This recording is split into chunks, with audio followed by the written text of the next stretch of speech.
기타모리 가조라는 사람이 있는데요. 그 사람은 하나님의 아픔이라는 신학적인 그런 주제를 제시해서 일본 기독교계뿐만이 아니라 유럽 기독교계에도 지대한 영향을 미쳤습니다. 예레미야서 31장 20절의 히브리어 본문을 나의 창자가 그를 위하여 아프다라고 번역을 하면서 이 성경 구절이 하나님의 아픔을 말할 수 있는 그러한 성경 구절로 그렇게 이해를 합니다.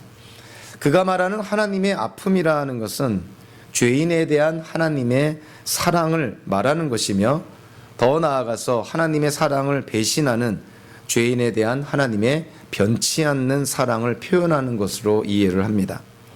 거듭되는 죄 용서, 형언할 수 없는 하나님의 은혜, 그리고 계속되는 축복, 여러 가지 방식으로 입증된 하나님의 사랑을 등지고 계속해서 다른 신을 쫓는 우상숭배 죄를 범하는 그런 사람들을 향한 하나님의 사랑의 표현이 바로 하나님의 아픔이라고 이해를 한 것이죠.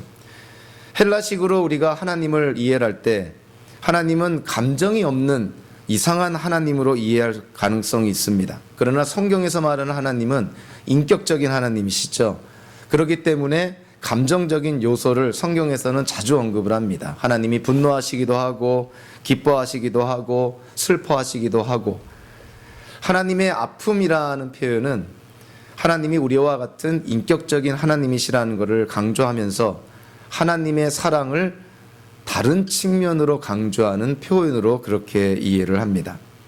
어찌 보면 우리를 향한, 아니 죄인을 향한 하나님의 슬픔, 하나님의 아픔은 바로 그 죄인을 향한 하나님의 사랑의 표현으로 이해가 되는 것이죠. 자, 오늘 본문 33절에 보면 다윗이 압살롬의 죽음 소식을 듣고 대성통곡하고 애통해합니다. 내 아들아 압살롬아, 내 아들아, 내 아들 압살롬아, 너 대신에 내가 죽었을 거를. 압살롬아, 내 아들아, 내 아들아. 압살롬의 죽음에 대해서 다윗이 애통해하고 그 아픔과 슬픔을 지금 토로하고 있는 것이죠. 압살롬에 대한 사랑을 다윗은 그의 심정의 아픔을 표현하므로 말미암아 하나님 이 다윗 압살롬에 대한 다윗의 사랑을 지금 대신 표현하고 있는 것이죠. 특별히 오늘 본문을 통해서 다윗이 압살롬을 바라보는 그 시각이 굉장히 복합적이다라는 것을 깨닫게 됩니다. 압살롬은 다윗의 아들이었지만 다윗을 반역한 배신자였고요.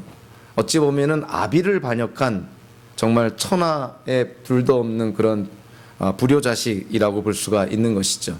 그럼에도 불구하고 그 아들을 향한 이 다윗의 마음은 한편으로는 왕의 마음을 갖기도 하지만 또 다른 한편으로는 아비의 마음을 또 갖기도 합니다. 그러니까 마음이 복잡한 것이죠. 그래서 오늘 본문을 우리가 이해하기 위해서 사무엘기하 15장부터 우리가 그 여태까지 이끌어왔던 이 압살롬의 반란 이야기를 우리가 한번 다시 돌아보는 시간을 갖도록 하겠습니다. 우리 지도를 잠깐 보여줄까요? 오늘 우리가 함께 나누는 이 사건은 그냥 환상 가운데 기록된 것이 아니라 실제로 시공간 속에서 세계 역사 속에서 일어났던 한 사건을 기록을 하고 있는 것이죠. 이 압살롬이 자기 친동생 그 다말을 성폭행한 그 강간한 자기의 이복형인 암논을 죽입니다. 이 암논을 죽이고 그의 외가 쪽인 그술이라는 지방으로 도망을 가게 되죠. 그래서 그술로 도망갔다가 요압의 중재로 인해서 다윗이 압살롬을 다시 예루살렘으로 불러들입니다. 그래서 이 압살롬이 예루살렘으로 오기는 왔지만 이 다윗 왕으로부터 외면을 받게 되죠. 다윗 왕을 만나지를 못합니다. 그러니까 어찌 보면 왕으로서 용서해 줬지만 아버지로서는 용서를 해주지 않는 어떤 그러한 모습을 보게 되는 것이죠. 그래서 이 압살롬이 마음에 원한을 품게 됩니다. 암논이 자기 여동생을 강간했을 때 징계하지 않은 자기 아버지, 그리고 자기를 용서했다고 하지만 자기 얼굴도 보지 않는, 자기를 냉대하는 자기의 아버지 다윗에 대해서 이 반감을 갖게 되고 그래서 반역을 꾀하게 되죠. 4년이라는 기간 동안에 반역을 준비합니다. 그래서 마침내 이스라엘의 민심이 자기에게 돌아섰다는 것을 깨닫고 나서 이 압살롬이 드디어 반란을 일으킵니다. 이 헤브론이라는 곳이요, 이 압살롬의 고향이죠. 다윗이 헤브론에서 유다 지파를 다스릴 때 압살롬이 태어납니다. 그래서 압살롬이 이 헤브론에 사람들을 모아서 드디어 반란을 일으킵니다. 그래서 헤브론에서부터 저 북쪽의 예루살렘으로까지 반란군을 이끌고 지금 다윗 자기 아버지를 지금 치러 지금 북진을 하고 있는 것이죠. 이 소식을 들은 다윗이, 여기가 지금 예루살렘 다윗성을 확대한 건데요, 다윗이 그 소식을 듣고 도망가기 시작을 합니다. 그래서 벤 메르악이라는 곳에 갔다가 기드론 골짜기를 건너서 감람산 이 산으로 도망가게 되죠. 그 다음 사진, 다음 지도를 한번 볼까요? 확대를 해주시면요, 이 감람산을 갔다가 이 베냐민 지파에 속해 있는 바후림이라는 마을을 거쳐서 요단강을 건너기 위해서 광야의 나루토로 도망을 가게 됩니다. 이때 만난 사람이 시바를 만나게 되고 시므이를 만나게 되죠. 같은 시간에 압살롬은 아히도벨과 함께 예루살렘 다윗성에 입성을 하게 됩니다. 여기서 아히도벨과 후세 간의 모략 대결이 일어나게 되고 결국 이 압살롬이 아히도벨의 모략 대신에 후세의 모략을 택하게 되는 실수를 범하게 되죠. 그래서 이 후세가 다윗에게 이 아히도벨의 모략을 빨리 알려주려고 사독의 아들 아히마아스, 아비아달의 아들 요나단을 통해서 지금 광야의 나루토에서 쉬고 있는 다윗에게 전령을 보냅니다. 그래서 결국 이 다윗이 이 아히마아스와 요나단의 전령을 통해서 위급함을 깨닫고 지친 몸에도 불구하고 요단강을 건너서 이 다윗 이 요단강 동편으로 지금 다 도망가게 됐죠. 다음 지도를 한번 볼까요? 다윗이 요단강 동편으로 도망갔을 때 어디를 가게 되냐면 마하나임이라는 곳으로 도망가게 됩니다. 이 마하나임으로 도망갔을 때 뜻밖에도 주변에 있는 이방인들로부터 도움을 받게 됩니다. 암몬의 소비라는 사람, 그 다음에 로드발에 있는 그 마길이라는 사람, 그 다음에 길르앗에 살고 있는 바르실레, 이런 이방인들로부터 도움을 받게 되죠. 그리고 압살롬은 후세의 그런 모략대로 이스라엘 전 지파를 총동원해서 대군을 이끌고 여리고를 지나 이 요단강을 건너서 마하나임 다윗이 있는 곳으로 지금 추격해 가게 되는 것이죠. 다음 지도 볼까요? 자, 오늘 본문인데요, 이 마하나임 턱밑까지 추격한 압살롬의 군대와 이 다윗 군대가 이 길르앗 지방에 있는 에브라임 숲이라고 이렇게 지명된 이 넓은 지역에서 드디어 전면전을 벌이게 됩니다. 그러니까 다윗 군대와 압살롬의 군대가 전쟁을 지금 치르게 되는 것이죠. 이 전쟁에서 누가 이기느냐에 따라서 이스라엘의 왕이 누가 되느냐가 결정이 되는 아주 중요한 전쟁을 치르게 되는 것이죠. 그래서 오늘 본문은요, 바로 이 전쟁이 어떻게 시작되는 것인가, 그렇게 이야기가 시작이 됩니다. 오늘 본문 1절부터 4절까지를 이렇게 보시면 이제 다윗이 이 사무엘기하 17장까지는 요압에 대한 언급이 없었는데 오늘 본문부터 요압에 대한 언급이 나옵니다. 그러니까 요압은 다윗에게 있어서 최측근이었고 다윗이 어찌 보면 가장 신뢰할 수 있는 최고의 장군이었죠. 그래서 이 마하나임이라는 곳에서 다윗과 요압이 합류했다는 것을 우리가 이 문맥적으로 이해가 됩니다. 그래서 다윗이 군대를 재조직하게 되는데 군인들 가운데 3분의 1은 요압에게 맡기고 3분의 1은 요압의 동생인 아비새에게 맡기고 3분의 1은 가드 사람 입대에게 맡깁니다. 그러니까 3분의 1씩 이 군인들을 맡겨서 세 부대로 지금 이 전쟁터에 출정하게 되는 것이죠. 그리고 다윗 자신도 전쟁터에 나가겠다, 내가 지휘관이 되겠다, 이렇게 얘기를 합니다. 왕이 전쟁터에 나가겠다고 했을 때 그거는 군인들의 사기를 진작시키는 것이니까 누구나가 환영하는 일입니다. 근데 오늘 본문을 보니까 백성들이 반대를 합니다. 다윗 왕이 전쟁터에 나오는 것을 다 반대하는 것이죠. 그 왜 반대했을까?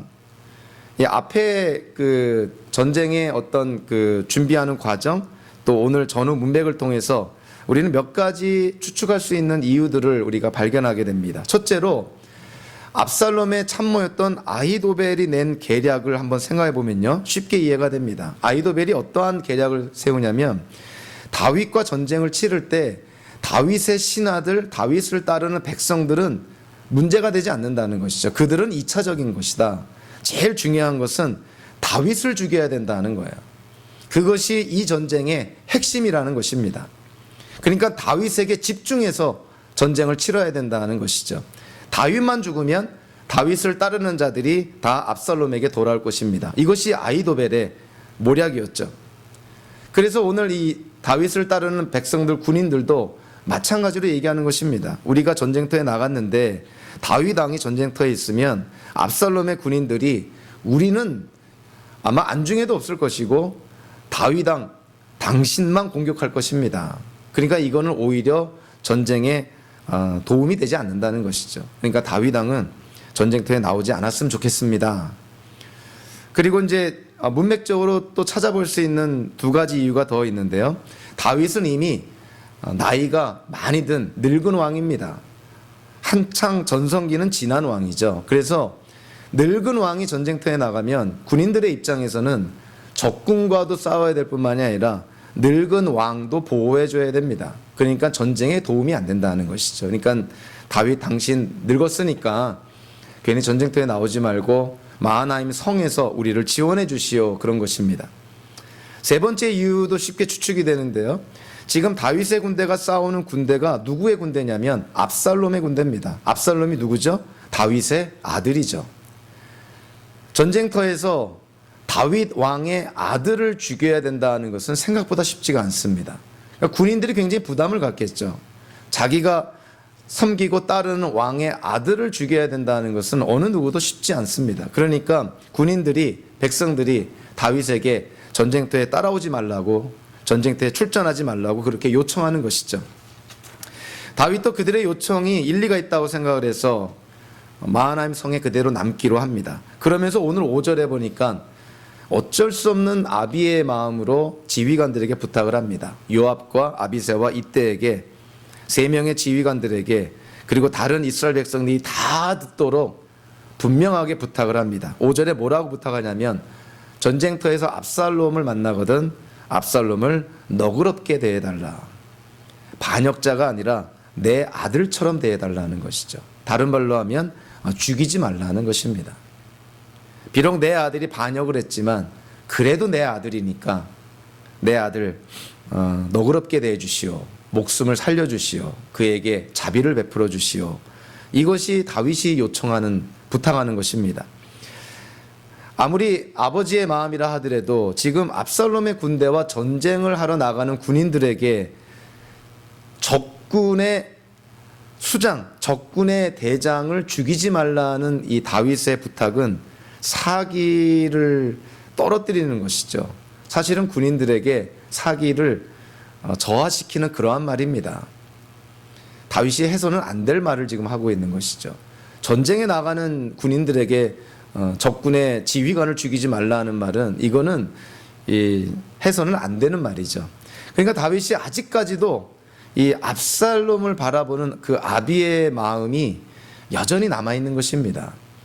나를 반역을 하고 반란을 했지만 그럼에도 불구하고 다윗은 그 압살롬을 어떻게 묘사합니까? 어린 압살롬, 아직도 어린 아들처럼 여긴다는 것이죠. 6절부터 8절까지 사무엘기 저자가요, 이 굉장히 중요한 전쟁을 아주 간략하게 묘사를 합니다. 6절부터 8절까지 다윗 군대가 압살롬의 군대를 이겼다는 것이죠. 그리고 그 전쟁터에서 이 압살롬의 군대 2만 명이 사망을 했다, 이렇게 묘사를 합니다. 에브라임 숲이라는 넓은 지역에서 다윗 군대와 압살롬의 군대가 전쟁을 했는데 결국 다윗 군대가 승리를 하고 압살롬의 군대는 2만 명이나 사망하는 그러한 참패를 당했다는 것이죠. 자, 그러면서요, 오늘 본문 이 8절에 보면 사무엘기 저자가 아주 그 의미심장한 그러한 그 묘사를 합니다. 8절에 이렇게 나와 있죠. 싸움이 온 땅 사방으로 번져나가자 그날 숲속에서 목숨을 잃은 군인이 칼에 찔려서 죽은 군인보다 더 많았다. 숲에서 죽은 압살롬의 군인들이 칼에 찔려서 죽은 압살롬의 군인들보다 더 많았다. 도대체 숲에서 무슨 일이 일어났다는 것인가? 굉장히 애매모호한 그러한 부분입니다.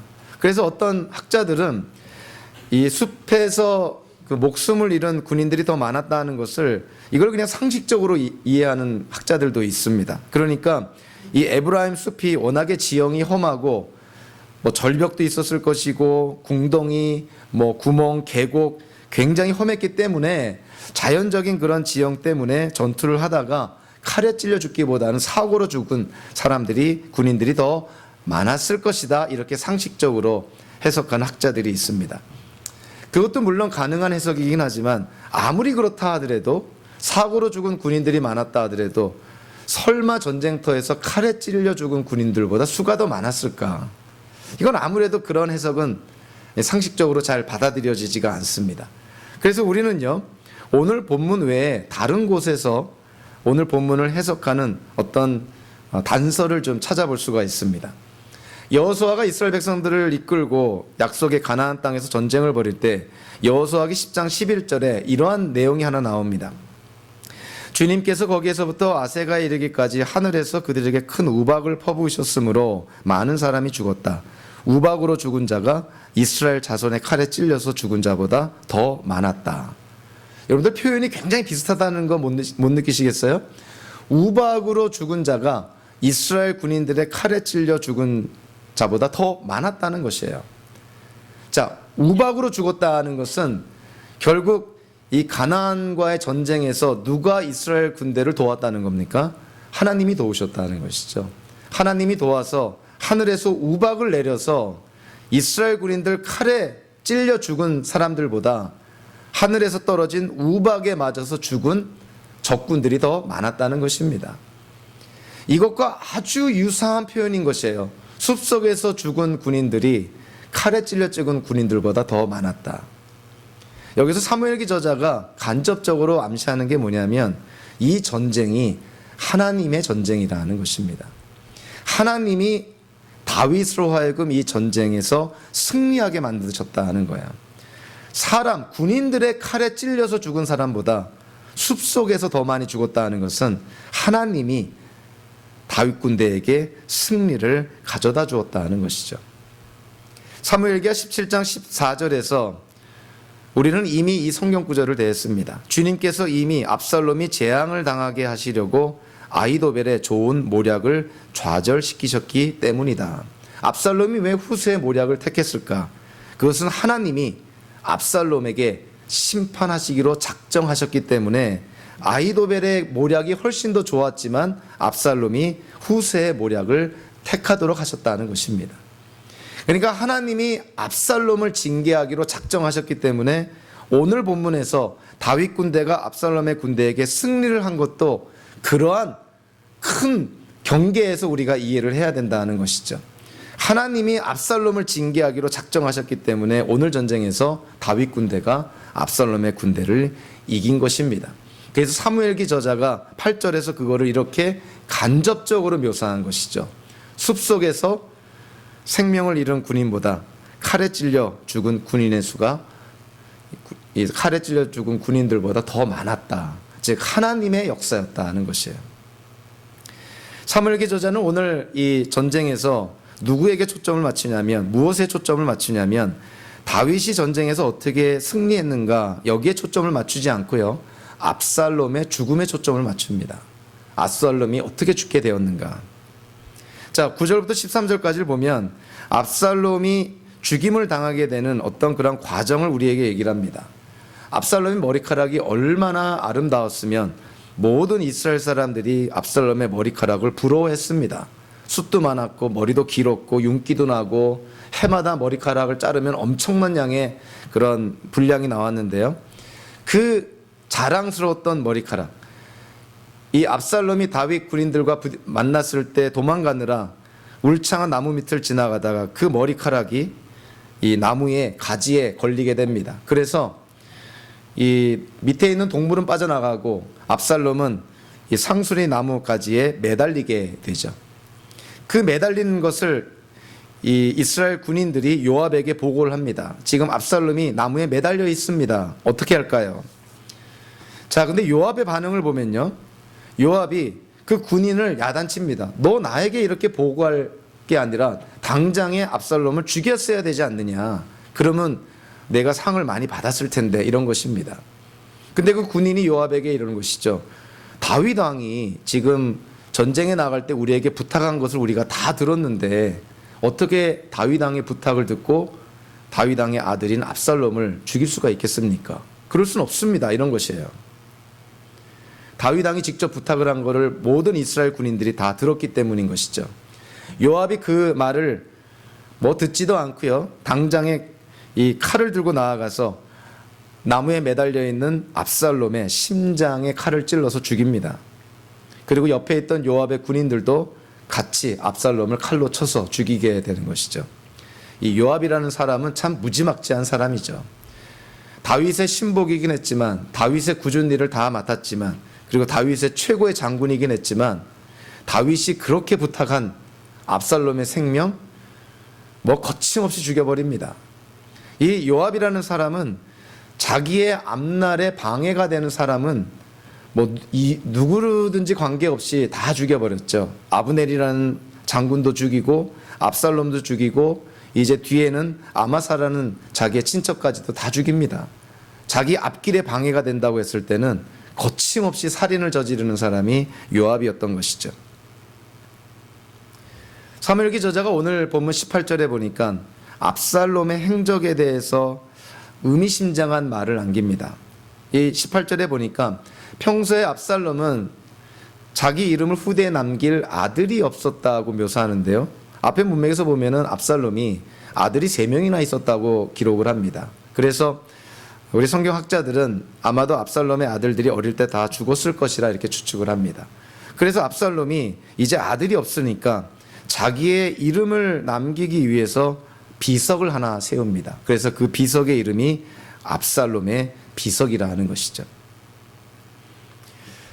자, 오늘 이 압살롬의 죽음의 과정을 가만히 이렇게 살펴보면 표면적으로는 요압이 다윗의 부탁을 거스리고 요압이 직접 압살롬을 죽인 것으로 우리에게 그렇게 제시가 되고 있습니다. 근데 과연 요압이 압살롬을 죽였을까요? 자, 오늘 본문을 우리가 가만히 들여다보면요, 마치 숨은 그림을 찾는 것처럼 단서들을 좀 찾아볼 수가 있는데, 자, 9절부터 한번 볼까요? 사무엘기 저자가 이렇게 말합니다. 지금 다윗 군대와 압살롬의 군대가 부딪혔고 전쟁을 벌이는데 9절에 보니까 압살롬이 어쩌다가 다윗의 부하들과 마주쳤다. 한 히브리어 단어를 어쩌다가라고 번역을 했습니다. 우연히 이런 것입니다. 하나님 안에서 어쩌다가 일어나는 일은 없습니다. 하나님 안에서 우연히 일어나는 일은 없는 것이죠. 압살롬이 어쩌다가 다윗의 부하들과 마주쳤다는 것은 무엇을 강조하는 거냐면, 압살롬이 다윗의 부하들과 마주친 것은 사람의 계획이냐, 어떤 요압 군인들의 어떤 속임수로 이렇게 만나게 된 것이 아니라는 것입니다. 사람의 계획으로 만난 것이 아니기 때문에 어쩌다가 우연히 이렇게 표현된 것이죠. 압살롬이 다윗의 군인들과 마주친 것이 사람의 계획이 아니라면 어떻게 압살롬이 다윗의 군인들과 만나게 되었을까요? 어쩌다가라는 표현은 역설적으로 우리에게 뭘 말해주고 있냐면, 압살롬이 다윗의 부하들을 마주치게 된 것이 하나님의 역사라는 걸 우리에게 말해줍니다. 하나님이 허락하지 않으면 절대 일어나지 않는 일이죠. 우연히, 어쩌다가, 이런 표현들은 이 역설적으로 하나님께서 지금 간섭하고 계시다는 것을 우리에게 말해줍니다. 그래서 압살롬이 전쟁 중에 우연히 어쩌다가 다윗의 부하들과 마주쳤다. 이것이 하나님의 뜻이었다는 거예요.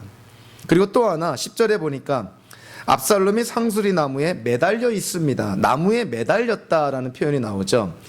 이 매달렸다라고 번역된 이 히브리어가 좀 특별한 히브리어입니다.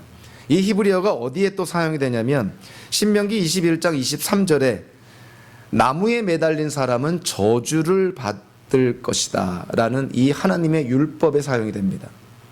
그러니까 상수리 나무에 압살롬이 매달렸다는 것은 신명기 21장 23절을 연상시켜 주는 것이죠. 나무에 매달린 자는 하나님께 저주를 받은 자다. 이 율법을 기억나게 합니다. 따라서 이 원어적으로 단어로 바라보면 압살롬이 상수리 나무에 매달렸다는 것은 지금 하나님의 저주를 받은 자라는 것을 우리에게 암시하고 있다는 것이죠. 더 나아가서 하나님의 율법에 따르면 아버지께 반역하는 자는 죽어 마땅한 그런 죄를 짓는 것이고요. 더 나아가서 아버지의 첩이나 아내와 동침하는 자는 사형에 해당된다는 것을 하나님의 율법이 분명하게 명시합니다. 그러니까 압살롬이 지금 죽게 된 과정을 가만히 바라다 보면 하나님의 그런 역사였고 하나님의 저주, 하나님의 심판을 받은 결과였다는 거예요. 그러니까 압살롬의 죽음은 우연히 그냥 어쩌다가 다윗 부하들과 마주쳐서 나뭇가지에 머리채가 걸려서 매달려 있다가 요압에게 죽임을 당한 것이 아니라 이 모든 과정을 들여다보면 압살롬의 죽음에는 하나님의 역사가 있다는 것입니다. 그러니까 하나님이 압살롬을 징계하신다는 것이죠. 이미 사무엘기하 17장 14절에서 우리가 아까도 읽었지만 이 사무엘기 저자가 이렇게 얘기를 합니다. 주님께서 이미 압살롬이 재앙을 당하게 하시려고 이미 하나님은 작정하셨습니다. 압살롬은 죽어 마땅할 죄인이었다는 것이죠.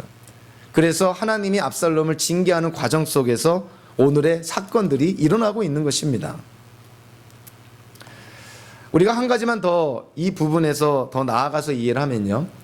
사도 바울이 갈라디아서 3장 13절에서 이 신명기 21장 23절의 말씀을 그대로 인용하면서 예수님의 십자가의 사건을 언급을 합니다. 이 갈라디아서 3장 13절에서 사도 바울이 이렇게 말하죠. 그리스도께서 우리를 위하여 저주를 받은 사람이 되심으로써 우리를 율법의 저주에서 속량해 주셨습니다. 기록된 바 나무에 달린 자는 모두 저주를 받은 자이다 하였기 때문입니다. 예수님이 십자가에 달려서 죽으신 것은 하나님의 저주를 받았다는 것입니다. 그리고 그 근거로 신명기 21장 23절을 지금 인용하고 있는 것이죠. 자, 유대인들, 사도 바울도요, 기독교인으로 개종하기 전에 바리새인 사울이었을 때 예수님을 메시아 그리스도로 믿을 수 없었던 이유가 뭐냐면 바로 이 신명기 21장 23절 때문입니다. 나무에 달린 자는 하나님께 저주를 받은 자라고 분명하게 율법적으로 명시하고 있는데 예수님은 나무에 달려서 죽으셨거든요.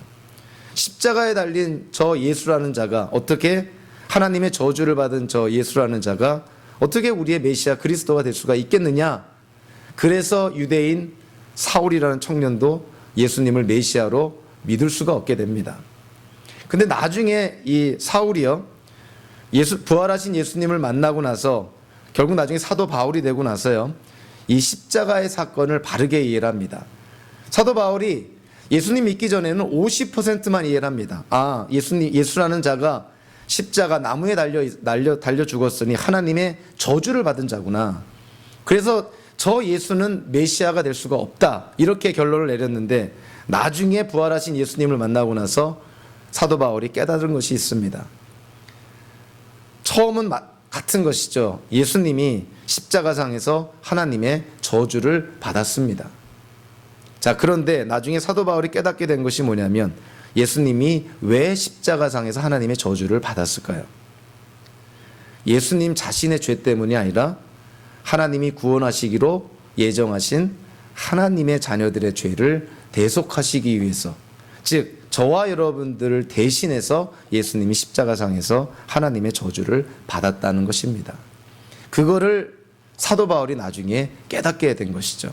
그래서 갈라디아서 3장 13절에서 다시 한번 읽어드리면 이렇게 말하고 있습니다. 그리스도께서 우리를 위하여 저주를 받은 사람이 되심으로써 우리를 대신하여서 예수님이 하나님의 저주를 받으셨다는 거예요. 그래서 우리가 하나님의 저주를 안 받아도 되게 됐다는 것입니다. 예수님이 우리의 저주를 대신 받으셨으니 우리는 율법의 저주로부터 우리는 해방이 되었다는 것이죠. 어떤 의미로 보면은 우리가 예수님을 믿기 전에 우리의 모습은 바로 이 압살롬의 모습과 다를 바가 없습니다. 예수님을 믿지 않는다면 저와 여러분들은 우리의 죄로 말미암아 하나님의 저주를 받을 수밖에 없는 자이기 때문에 그런 것이죠. 그래서 사도 바울이 로마서 3장에서 모든 인간이 하나님의 영광에 미치지 못한다 그랬습니다. 하나님의 기준에 도달할 수 있는 사람이 없는 것이죠. 모든 인간은 예수님을 통하지 않고는 죄사함을 구원받을 영생을 받을 자격이 안 된다는 것입니다. 오히려 하나님의 저주를 받을 수밖에 없는 그 존재가 바로 모든 인간이 처한 그런 운명이라는 것이죠. 예수님이 우리가 받을 그 저주를 대신 받음으로 말미암아 저와 여러분들 예수 믿고 구원과 영생을 약속받은 우리들은 하나님의 저주로부터 해방이 되었다는 것입니다. 그래서 우리가 예수를 믿어야 된다는 것이죠. 주변에 믿지 않는 사람들에게 예수님을 전해야 되는 것이죠. 죽기 전에 예수님을 믿지 않으면 하나님의 저주를 피하지 못합니다. 그래서 전도해야 되는 것이고 그래서 복음을 전해야 되는 것이죠. 마하나임이라는 곳에서 전쟁의 소식 결과를 손꼽아 기다리고 있던 다윗에게 마침내 전쟁의 결과가 알려지게 됩니다. 두 사람이 다윗에게 전쟁의 소식을 알리죠. 한 명은 제사장 사독의 아들 아히마아스고요. 또 한 명은 무명의 이름을 모르는 에티오피아 이방인 사람입니다. 아히마아스가 먼저 다윗에게 전쟁의 소식을 알립니다. 전쟁에서 이겼습니다. 우리가 이겼습니다. 다윗은 아히마아스의 그 소식을 듣고도 다윗의 관심은 오직 하나입니다. 압살롬이 평안하냐? 압살롬이 살아있느냐? 지금 다윗 군대가 승리한 것보다 이 압살롬이 살아있느냐, 거기에 더 관심을 갖고 있는 다윗의 어찌 보면 아비의 마음, 연약한 인간의 그런 모습을 보게 되죠. 에티오피아 사람이 와서 전쟁의 승리 소식을 다시 알립니다. 다윗이 또 묻습니다. 압살롬이 평안하냐? 압살롬이 살아있느냐? 에티오피아 사람이 다윗에게 압살롬의 죽음을 알립니다. 압살롬의 죽음을 알렸을 때 다윗은 전쟁에서의 승리보다 압살롬의 죽음에 압도가 되어서 33절에 압살롬을 향하여서 대성통곡을 하고 있는 것이죠. 내 아들아라는 표현을 무려 5번이나 반복을 하면서 아비의 마음을 표현합니다. 즉 압살롬에 대한 사랑을 다윗이 자기의 어떤 아픔을 이렇게 표현하면서 그 사랑을 표현하고 있는 것이죠. 다윗이 얼마나 후회를 했을까? 인간적으로 생각하면 다윗의 마음에 참 동정이 가지 않을 수가 없습니다. 압살롬이 죽었다는 소식을 들었을 때 다윗이 자기가 지은 여러 가지 어리석은 행동들이 아마 머릿속에 스쳐 지나갔을 거라고 생각을 합니다.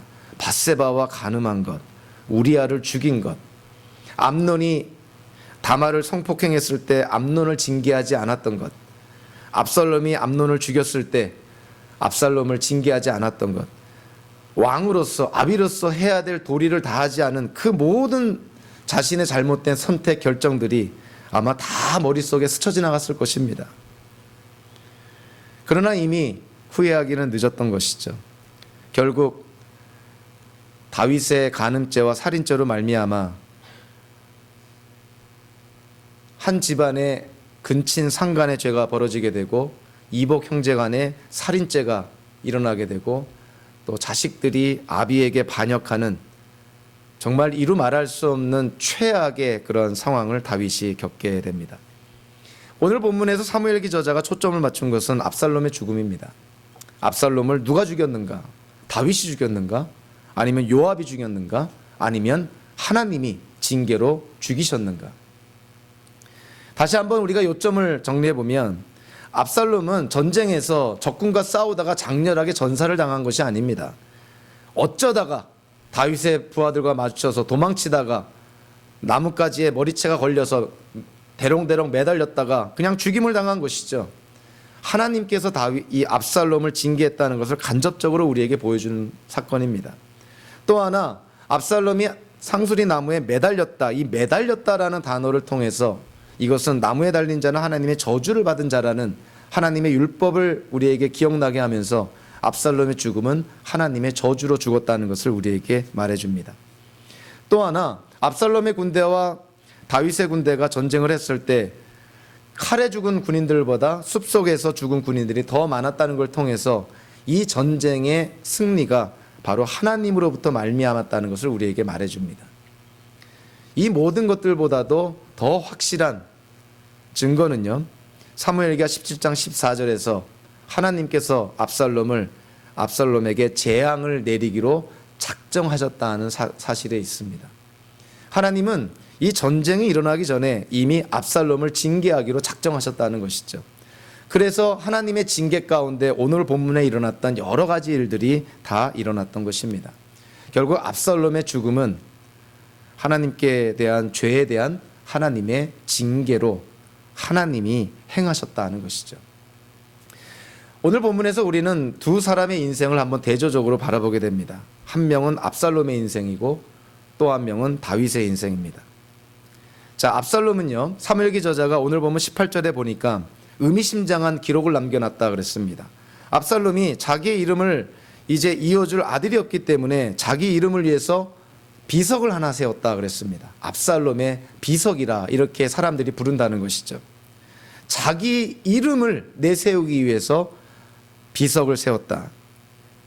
사무엘기 상에서 이와 비슷한 행동을 한 사람 혹시 기억나는 사람 있나요? 자기 이름을 위해서 비석을 세운 사람 또는 승전비를 세운 사람. 사울이 그랬죠. 사울이 아말렉과의 전쟁에서 승리한 후에 길갈에다가 승전비를 세웁니다. 자기 이름을 내세우는 것이죠. 근데 사울이 아말렉과 전쟁에서 하나님의 명령에 불순종합니다. 모든 살아있는 것을 다 죽이라고 했는데 사울이 그 명령에 불순종하고 오히려 자기의 이름을 내세우기 위해서 자기 이름을 내세우는 승전비를 세우게 되죠. 하나님께서 그 아말렉과의 전쟁에서 사울이 불순종한 걸 보고 결국 사울을 패하고 사울 대신에 다윗을 왕으로 준비합니다. 압살롬도 마찬가지였던 것이죠. 사울의 인생과 유사한 인생입니다. 그리고 사울과 거의 유사한 가치관을 갖고 있는 것이죠. 내 이름을 내가 내야겠다. 내 이름을 내가 더 사람들한테 알려야겠다. 하나님보다도 내 이름을 더 알려야겠다.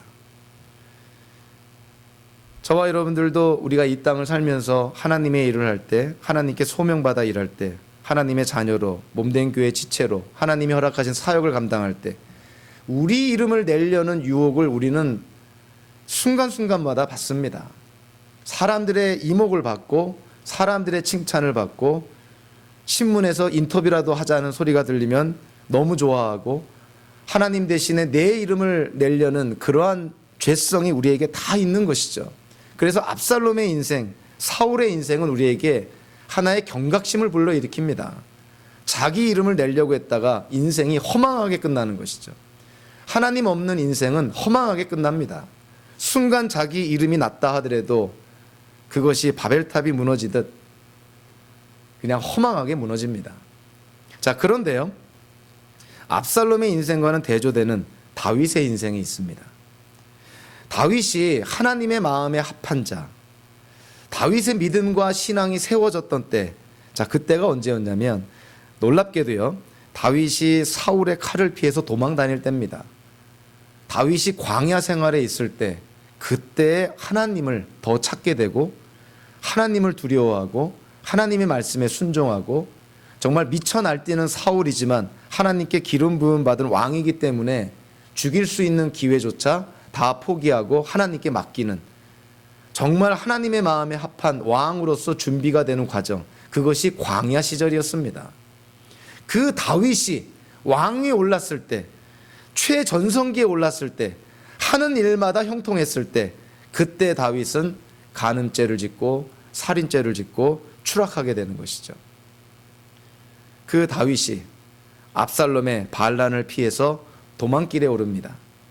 어찌 보면 다윗이 지금 두 번째 광야길에 들어서는 거예요. 놀라운 것은 이 광야길에서 다윗은 회복을 합니다. 자, 무엇이 회복이 되냐면요, 사무엘기하 16장에 보니까 다윗이 도망가다가 누구를 만나면 베냐민 지파의 시므이라는 사람을 만나죠. 시므이가 다윗을 경멸하고 저주를 합니다. 당신이 사울 왕에게서, 사울 집안에게서부터 왕위를 찬탈했다. 당신이 피를 흘렸다. 살인자다. 이렇게 시므이가 다윗을 저주합니다. 옆에 아비새라는 장군이 저 시므이를 단칼에 죽이겠다고 했을 때 다윗이 오히려 말리죠. 저자가 하는 말이 하나님이 나에게 하는 말인지 누가 알겠느냐. 즉 시므이의 저주를 다윗은 하나님의 말씀으로 받습니다. 시므이의 저주를 받을 만큼 다윗은 스스로가 죄인임을 지금 인정하고 있는 거예요. 그 저주를 받아 마땅하다는 것입니다. 왕이 있을 때는 간음죄, 살인죄를 짓고도 죄가 죄인지도 몰랐던 다윗이 시므이의 저주를 통해서 자기가 죄인임을, 그 저주를 받아 마땅한 존재임을 깨닫게 되는 것이죠. 광야에서, 고난 속에서 다윗은 겸손을 회복합니다. 아, 내가 이런 자였구나. 이런 나 같은 자를 하나님이 왕으로 세워주셨구나. 시므이의 저주를 받아 마땅하다. 다윗이 그렇게 회복을 하고 있는 것이죠. 두 번째로 다윗이 회복한 것이 있습니다. 밧세바와의 간음죄 이후로 다윗은 한 번도 하나님께 기도했다는 언급이 나오질 않습니다. 그런데 언제 다윗이 하나님께 기도했다고 기록에 나오냐면 다윗의 신복 중에 신복이자 최측근이었던 아히도벨이 압살롬의 반란군에 참여했다는 소식을 들었을 때 다윗이 하나님께 기도합니다. 하나님, 저 아히도벨의 모략을 저지시켜 주십시오. 즉 아히도벨은 너무나 뛰어난 사람이었기 때문에 아히도벨을 막을 사람이 없었다는 것이죠. 아히도벨을 막을 사람은 하나님밖에 없다는 것입니다. 그래서 다윗이 아히도벨이 압살롬의 반란군에 참여했다는 소식을 들었을 때 하나님께 기도합니다. 도망가면서 하나님께 기도합니다. 밧세바와 간음죄를 짓고 우리아를 죽이고 그리고 1년 동안 자식이 태어나는 동안에도 자기가 죄를 지은지도 모르고 그렇게 왕 노릇하고 하나님께 제사 드릴 때 참석했던 다윗, 하나님께 기도하지 않았던 다윗이 도망길에 광야길에서 다시 기도를 회복한 것이죠. 하나님께 기도합니다. 저와 여러분들도 마찬가지 아닙니까? 일이 잘 되고 만사형통할 때 하나님께 기도하지 않는 죄성이 우리에게 있습니다. 내 노력으로 다 잘 되는 것 같거든요. 내가 계획하면 또 주변에 훌륭한 조력자들이 있으면 하나님께 기도하지 않아도 일이 다 잘 되는 것 같습니다. 다윗이 아마 그랬던 것 같아요. 하나님께 기도하기보다는 아히도벨이라는 사람에게 도움을 청하면 모든 일들이 형통했던 것 같습니다. 다윗이 기도하지 않았던 것이죠. 오히려 다윗이 고난 속에 있을 때, 도망갈 때, 광야길에 들어섰을 때 다윗은 기도를 회복합니다. 마지막으로 다윗이 광야길에 회복한 것이 있죠. 아무리 압살롬이 자기의 아들이지만 자기를 반역한 자고요. 더 나아가서 아비인 자기를 죽이려고 하는 자식입니다. 사랑했던 사람, 신뢰했던 사람, 믿었던 사람, 그런 사람들로부터의 배반이 더 아픈 것이죠. 더 쓰라린 것 아닙니까? 자기가 믿었던 아들, 그래도 사랑했던 아들, 가만히 있었으면 자기 뒤를 이어서 왕위에 오를 아들, 그 아들이 자기를 반역하고 자기를 죽이려고 한다. 오히려 그 배신감이라든가 그 어떤 증오는 더할 나위 없이 컸을 거라고 생각을 합니다. 아비였지만 아들이 반란을 일으켰을 때 그 아들을 과연 좋은 시각으로 볼 수가 있었을까? 근데 놀라운 것은 다윗이 오늘 본문에 보니까 그 압살롬을 긍휼히 여긴다 하는 것이죠. 자기에게 반란을 일으키고 자기를 죽이려고 하는 저 압살롬, 지휘관들에게 저 압살롬을 너그럽게 봐달라, 압살롬을 불쌍히 여겨달라, 그런 것입니다. 다윗에게 회복한 것이 뭘까요? 하나님의 자비, 하나님의 마음을 회복하는 것이죠. 하나님이 다윗 자기를 긍휼히 여긴 것처럼 압살롬을 긍휼히 여깁니다. 광야길에서, 도망가는 길에서, 추락하는 길에서 다윗은 회복합니다. 겸손을 회복하고 기도를 회복하고 하나님의 자비의 마음을 회복합니다. 저와 여러분들도 살다 보면요, 광야길에 들어설 때가 있습니다. 다윗은 한 번도 아니고 두 번씩이나 인생의 최악의 광야길을 지금 지나고 있는 것이죠. 저와 여러분들 살다 보면 광야길을 지나게 됩니다. 고난의 길을 지나가게 되죠. 어떤 사람은 그 광야길을 지나면서 하나님께 불평하고 불만하고 하나님을 원망하다가 인생이 망가지는 사람도 있을 것입니다. 그러나 다윗처럼 광야길에 하나님을 찾으면 하나님이 회복시켜 주십니다. 우리의 겸손을 회복시켜 주시고 하나님께 기도하게 만들고 하나님의 마음을 갖게 하는 것이죠. 인생에 있어서 고난을 피할 수는 없습니다. 인생에 있어서 광야길을 어느 누구도 피하지 못합니다. 다 광야길 지납니다. 그 광야길에서 우리가 꼭 기억해야 될 것은 그 광야길에서도 하나님이 우리와 동행하신다는 것이죠. 하나님을 절대로 놓치면 안 된다는 것이죠. 우리가 오늘 찬양도 함께 했지만 우리의 시선을 하나님께 고정해야 됩니다. 비록 우리가 광야길에 들어선다 하더라도, 심지어 하나님께 징계를 받는 중에 있더라도 하나님의 긍휼을 구하며 하나님께 시선을 맞춰야 된다는 것이죠. 저와 여러분들은 하나님께 택함받은 인생입니다. 우리의 인생은 하나님이 책임져 주시죠. 그렇기 때문에 저와 여러분들 앞으로 남은 인생을 살 때 하나님을 하나님으로 인정하고 하나님의 말씀에 순종하고 그래서 하나님 허락하시는 형통의 삶을 누리는 저와 여러분들 되시기를 주님의 이름으로 축원합니다. 기도하겠습니다. 고마우신 하나님,